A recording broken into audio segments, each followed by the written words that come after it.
প্রিয় বন্ধুগণ, আজকে আমি লোহার কুটির এই কাছারিতে এসেছি। এটা একটা টিটি কলেজের একটা অংশ। এটা একটা গ্রন্থাগার বর্তমানে। আমি 2001 সালে বিএড করতে এসেছিলাম এখানে। আর খুব যখন আমি সময় পাইতাম বিকালে এখানে এসে কিন্তু দাঁড়াইতাম, এখানে বসতাম, এই সিঁড়িগুলাতে বসতাম।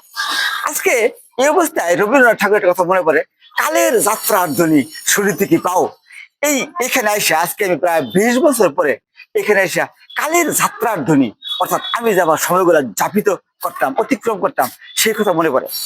বিএডে এখানে আইসা আমি দুইটা জিনিস শিখছি। এখানে প্রথম আমাদের স্যার বলতেন যে আসলে এখানে আমরা কোনো সাবজেক্ট পড়াবো না, আপনাকে কোনো বিষয় ভিত্তিক জ্ঞান দিব না, কিন্তু বিষয়কে কিভাবে উপস্থাপন করা যায়, অর্থাৎ বিষয়কে বৈচিত্র্যময় ভাবে উপস্থাপন করার প্রক্রিয়া শিখাবো। আর দ্বিতীয়টি হইলো, এখানে আপনাকে শিখাবো আপনি কাদেরকে পড়াইতেছেন সেই সাইকোলজি বুঝতে হবে। অর্থাৎ আমি কাকে জ্ঞানটা দান করতেছি, তার মস্তিষ্ক কিরকম, তার ধারণ ক্ষমতা কিরকম, তার সাইকোলজি বুঝতে হবে। এই দুইটা আমাদেরকে এখানে ট্রেনিং দিয়েছিল, এখানে এই দুইটা বিষয়ে কথা বলছিল। কিন্তু এর উপর সবচেয়ে বড় যে জিনিসটা আমরা এখানে শিখছি, এখানে শিক্ষা কাকে বলে, শিক্ষার সংজ্ঞা আমরা প্রথম এইখান থেকে শিখেছি।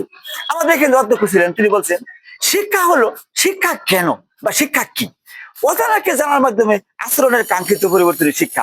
এটা আমি প্রথম এখানে জানছি। আমি বিএসসি পাস করার পরে 5 বছর শিক্ষকতা পরেও এই শিক্ষার সংজ্ঞা জানতাম না। আরেকটা প্রশ্ন ছিল এখানে, শিক্ষা কেন। শিক্ষা হলো উন্নত জীবনের জন্য শিক্ষা, এডুকেশন ইজ ফর বেটার।